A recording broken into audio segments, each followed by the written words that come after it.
마가복음 11장 11절부터 18절까지 한 절씩 교독하겠습니다. 예수께서 예루살렘에 이르러 성전에 들어가사 모든 것을 둘러보시고 때가 이미 저물매 12제자를 데리고 베다니에 나가시니라. 이튿날 그들이 베다니에서 나왔을 때에 예수께서 시장하신지라. 멀리서 잎사귀 있는 한 무화과 나무를 보시고 혹 그 나무에 무엇이 있을까 하여 가셨더니 가서 보신즉 잎사귀 외에 아무것도 없더라. 이는 무화과의 때가 아님이라. 예수께서 나무에게 말씀하여 이르시되 이제부터 영원토록 사람이 내게서 열매를 따먹지 못하리라 하시니 제자들이 이를 듣더라. 그들이 예루살렘에 들어가니라. 예수께서 성전에 들어가사 성전 안에서 매매하는 자들을 내쫓으시며 돈 바꾸는 자들의 상과 비둘기 파는 자들의 의자를 둘러 엎으시며 아무나 물건을 가지고 성전 안으로 지나다님을 허락하지 아니하시고 이에 가르쳐 이르시되 기록된 바 내 집은 만민이 기도하는 집이라 칭함을 받으리라고 하지 아니하였느냐. 너희는 강도의 소굴을 만들었도다 하시매 제사장들과 서기관들이 듣고 예수를 어떻게 죽일까 하고 꾀하니 이는 무리가 다 그의 교훈을 놀랍게 여김으로 그를 두려워함일러라. 아멘. 마가복음에 기록된 마지막 기적이 바로 오늘 본문 말씀입니다. 예수님께서 가시다가 무화과 나무에게 다시는 열매를 맺지 못할 거다 하셨고, 그리고 그 다음날 보니 뿌리채 말라 죽었습니다. 이전까지 기록된 마가복음에 예수님이 행하신 기적들은 다 살리고 고치는 치유와 회복의 기적이었습니다. 그런데 마지막 기적은 이렇게 죽이는 기적을 행하셨습니다. 도대체 이 기적의 의미가 무엇일까요? 11절 말씀에 보면 예수님께서 낙이 타고 예루살렘에 입성하신 첫날 성전에 들어가셔서 성전의 모든 것을 둘러보시고는 다시 베다니로 나가셨다고 기록되어 있습니다. 그리고 이제 둘째 날 다시 예루살렘으로 들어오시면서 이 무화과 나무를 발견하셨습니다. 예수님께서 시장길을 달래기 위해서 뭐가 있나 싶어서 봤는데 잎은 무성했지만 거기엔 아무것도 없었습니다. 13절 말씀에 보면 왜냐하니 이는 무화과의 때가 아니었기 때문입니다. 예수님이 농사를 지어보지 않고 목수 일을 했기 때문에 무화과 열매가 언제 열릴지 모르셨기 때문에 무화과 열매가 없다고 나무를 저주하신 걸까요? 무화과라고 우리는 부르는데 이 무화라는 말은 꽃이 없다는 뜻입니다. 근데 무화과는 꽃이 없는 게 아닙니다. 우리가 열매라고 알고 있는 그 열매가 꽃입니다. 그러니까 꽃이 화려하게 예쁘게 겉으로 핀 것이 아니라 바로 그 열매 안에 빨갛게 꽃이 피어 있습니다. 그러니까 그 꽃이 점점 커지면서 열매가 되는 것입니다. 그러니까 이는 무화과의 때가 아니다라고 13절이 말하고 있는데 이건 무화과를 수확할 때가 아니라는 의미입니다. 꽃이 피어야지 그 꽃에서 열매가 맺힙니다. 그런데 예수님께서는 무화과 때가 아닌 줄 아시면서도 뭔가를 찾으셨는데 뭘 찾으시는 거 아니? 바로 이 꽃봉우리입니다. 작은 무화과 열매를 찾으신 겁니다. 비록 다 익은 무화과처럼 단맛은 없었지만 꽃봉우리로 맺힌 조그만한 그 꽃 열매도 먹을 수는 있었습니다. 근데 예수님께서 시장길을 달래기 위해 그 열매를 찾으셨습니다. 잎은 무성했는데 근데 그 꽃 열매가 하나도 없는 겁니다.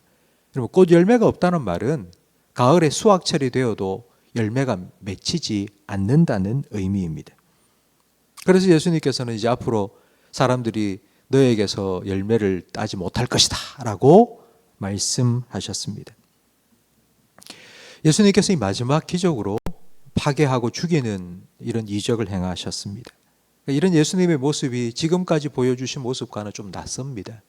예수님께서 왜 이렇게 하셨나? 잠깐의 배고픔을 이기지 못하시고 화가 나셔서 나무를 저주해서 뿌리채 말라 죽이셨나 생각할 수 있지만 예수님께서는 분명한 어떤 의도를 가지시고 이 기적을 행하셨습니다. 15절 말씀에 보면 이 무화과 나무를 향하여 저주하신 후에 예수님께서는 두 번째로 첫째 날 예루살렘 성전을 둘러보고 오셨고요. 그리고 이 무화과 나무를 지나쳐서 다시 예루살렘 성전으로 들어가셨습니다. 성전에 들어가셔서 거기에 물건을 파는 자들, 돈 바꾸는 자들, 비둘기 파는 자들 다 쫓아내셨습니다. 예수님께서 성전에 들어가셔서 이와 같이 한바탕 소동을 벌이신 것도 결코 그냥 충동적으로 한 것이 아니라 어제 성전을 둘러보고 내가 내일은 반드시 이렇게 해야 되겠다 생각하고 계획적으로 하신 일입니다. 근데 어제와 오늘 사이에 바로 이 무화과 나무 저주하신 기적이 들어있는 겁니다. 왜 성전에 매매하는 자들과 돈 바꾸는 자들과 비둘기 파는 자들이 있었을까요? 예수님께서는 이제 며칠 지나지 않아 십자가에 못 박혀 죽으실 겁니다. 예수님께서는 유월절 어린 양으로 죽으십니다. 그 기간은 유월절입니다. 유월절 때는 매일매일 사람들이 성전에 모여서 제사를 드렸습니다. 사람들이 길게는 일주일 그렇게 동물을 데리고 와서 성전에서 제사를 드리는데 그렇게 4일, 5일, 7일 동물을 끌고 오다가 동물이 조금이라도 다치거나 흠이 생기면 성전에 제물로 드릴 수가 없었습니다. 그리고 날아다니는 비둘기를 잡아서 그 비둘기를 제물로 드리는 것 얼마나 힘들겠습니까? 그러니 그냥 맨몸으로 돈만 주머니에 넣어서 와서 그냥 성전에서 돈 주고 양도 사고 비둘기도 사고 그렇게 제사를 드리면 이 누이 좋고 매부 좋은 겁니다. 제사를 드리는 사람은 편해서 좋고 또 성전은 돈을 벌어서 좋습니다. 그런데 사람이 편해지기 시작하면 이렇게 몸이 편해지기 시작하면 마음도 편해집니다. 마음이 편해진다는 건 이렇게 마음이 점점점 느슨해지는 겁니다. 마음이 느슨해지면 마음이 떠납니다. 마음이 떠나면 형식적이 됩니다. 마음은 하나도 없고 껍데기만 남습니다. 오늘날 우리 시대는 개인 편의를 정말 많이 추구합니다. 그러니까 불편한 것을 조금도 참지 못합니다. 그런 문화가 어떻게 드러났는가 하니 요즘 혼밥, 혼술 이런 문화가 나 혼자 문화가 참 많이 확산되었습니다. 청년들 중에는 나 혼자 먹고 생활하는 것이 편하다고 말하는 사람들이 절반 이상이나 됩니다. 혼자가 편하다라는 말은 함께 있으면 불편하다는 뜻입니다. 그럼 불편한 걸 견딜 수가 없습니다. 조금이라도 내가 편해야지 좋은 겁니다.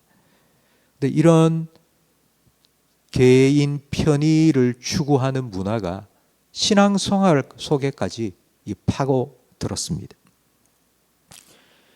코로나 이후에 점점 가속화되고 있는데 코로나 동안 우리는 집에 앉아서 어쩔 수 없이 온라인 예배를 드렸습니다. 근데 코로나가 다 끝나고 이제는 모든 사람들이 다 제한이 없이 모이기도 하고 만나기도 하는데 근데 이렇게 교회에 예배를 드리러 오지 않습니다. 편하니까. 집에서 그냥 핸드폰 들고 예배를 드리는 게 편하기 때문입니다. 교회 생활도 편리 위주가 되었습니다. 교회에서 어떤 봉사를 하자, 어떤 섬김의 시간을 갖자라고 하면 이렇게 다들 불편해 하십니다. 그냥 식당 봉사하는 것도 그냥 돈 주고 사람 사서 그렇게 하면 되지. 굳이 나와서 이렇게 해야 될 필요가 있냐라고 말씀하시는 분들도 많다고 합니다. 우리 교회는 그렇지 않지만 주변에 많은 친구 목사님들 얘기를 들어보면 봉사할 사람이 없어서 어떻게 할지 모르겠다. 늘 해마다 이런 걱정을 하는 말을 듣습니다. 설교를 할 때에도 설교에 죄를 짓지 말아야 됩니다. 회개해야 됩니다. 라고 설교하면 듣기를 싫어합니다. 마음이 불편한 겁니다. 그래서 앞에서 죄에 대한 설교를 하고 회개에 대해서 말씀드리면 얼굴 표정이 확 가버립니다. 그러니까 위로받으시고 축복받으시고 그런 얘기를 해야지 좋아합니다. 요즘 요한 1서 말씀을 주일날 설교를 하고 있습니다. 근데 요한 1서를 저는 처음에는 다 사랑의 서신, 사랑에 관해서 우리에게 주시는 말씀이라고 생각을 했는데 요한 1서를 설교하면서 저도 힘든 거예요. 사랑을 얘기하는데 그 사랑이 뭐냐? 하나님을 사랑하고 이웃을 사랑하기 때문에 하나님께 죄를 짓지 않는 거고 이웃에게 죄를 짓지 않는 거라고. 사랑만큼이나 죄에 대해서 너무 많이 말씀하고 있는 거예요. 그래서 성경이 말하고 있는 거니까 어쩔 수 없이 죄에 대해서 설교를 해야 되는데 설교를 하는 동안 저도 힘듭니다. 아마 듣고 계시는 여러분도 아마 힘드실 겁니다. 마음이 불편하실 겁니다. 그러나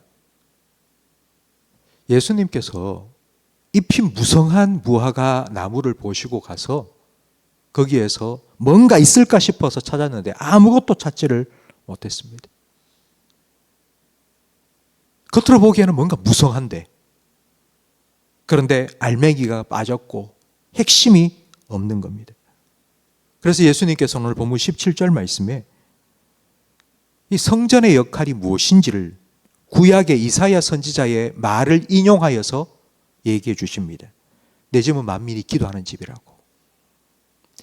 내 집은 만민이 기도하는 집이라는 이 말씀은 이사야 56장 7절 말씀입니다. 내가 곧 그들을 나의 성산으로 인도하여 기도하는 내 집에서 그들을 기쁘게 할 것이며. 여러분, 기도하는 내 집에서 하나님께서 어떻게 하나님의 백성들을 기쁘시게 할까요? 기도에 응답해 주시니까요. 내 스스로 나의 편리를 찾는 게 아니고 기도하는 집에 가서 기도하고 눈물을 흘리고 회개하고 간구하고 부르짖고 거기에 하나님 응답해 주시니까 내가 내 백성을 기쁘게 할 거라고요. 그들의 번제와 희생을 나의 제단에서 기꺼이 내가 받아줄 것이라고. 이는 내 집이 만민이 기도하는 집이기 때문이라고 말씀합니다. 번제와 희생을 하나님께 드릴 때에 하나님께서는 그것을 받으시고 하나님께서 우리에게 은혜 주시고 복 주시고 응답해 주시겠다고요.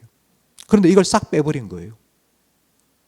번제도 없고 희생도 없고 그냥 하나님 위로해 주시고 축복해 달라고. 이게 바로 예수님께서 잎만 무성한 무화과 나무에 열매가 없고 꽃 열매가 하나도 없으니 너는 뿌리째 마를 거라고 말씀하신 이유입니다. 뭔가 겉으로는 번지르르한데 겉으로는 열심히 사역도 하고 열심히 모이기도 하고 예배도 드리고 뭔가가 되는데 그런데 그 마음의 중심에 아무것도 없는 거예요. 저는 한 번씩 이런 생각을 합니다. 저는 목사로 설교를 하는데 제 마음속에 하나님을 향한 이런 마음이 없을 때에 좀 설교를 못했으면 좋겠습니다. 설교를 하다가 그냥 입이 뚝뚝 막히고 그냥 버벅거리고 진땀이 막 덩어리에서 줄줄 흘러내리고 주님을 사랑하는 마음, 하나님을 사랑하는 마음이 내게 없을 때는 찬양도 안 나오고 기도도 안 되고 답답하고 설교도 막히고 좀 그러면 좋겠는데 입만 무성한 거예요. 열매는 하나도 없는데도 주님이 찾으시는 그 꽃은 없는데도 보이지 않는 무화과 속으로 피어있는 주님만 알 수 있는 그 꽃은 없는데도 그러니까 입만 무성한 거예요.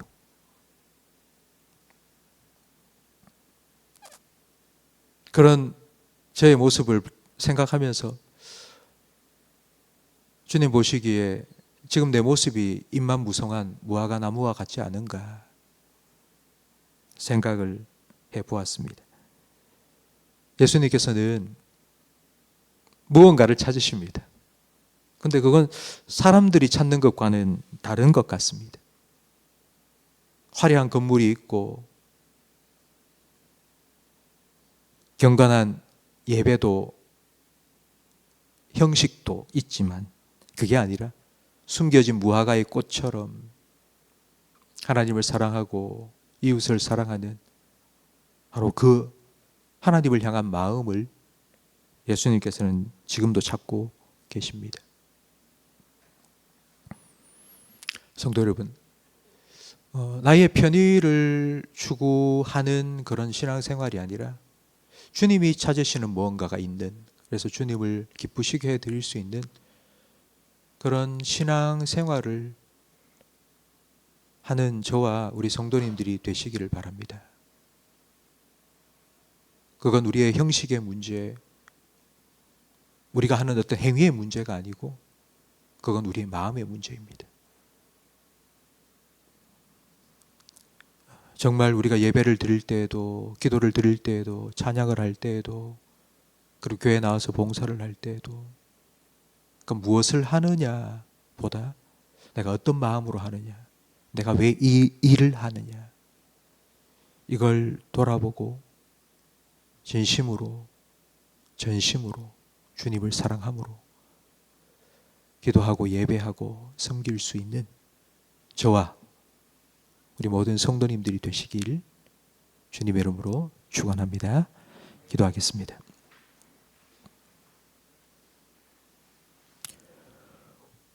사람은 외모를 보지만 하나님은 중심을 보신다 하셨사오니 중심을 보시는 하나님 아버지 앞에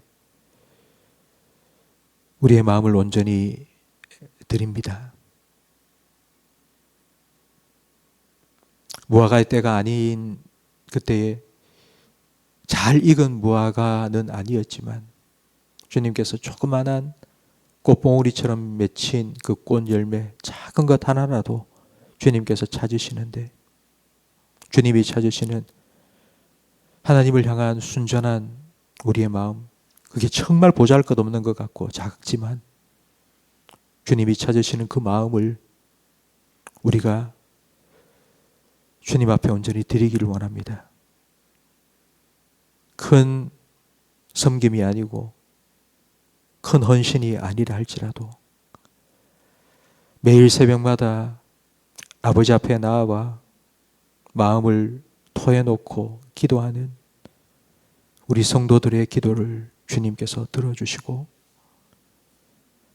만민이 기도하는 하나님의 집 교회에 와서 기도하는 우리 모든 성도들의 기도에 응답하여 주셔서 약속하신 대로 내가 너희에게 기쁨을 주리라, 내가 그 기도를 받으리라, 내가 응답하리라 약속하신 대로 우리의 기도에 응답하여 주시고 하나님 주시는, 하나님만 주실 수 있는 참된 기쁨과 평강을 누리며 살아가게 해 주시옵소서. 예수님 이름으로 기도합니다. 아멘.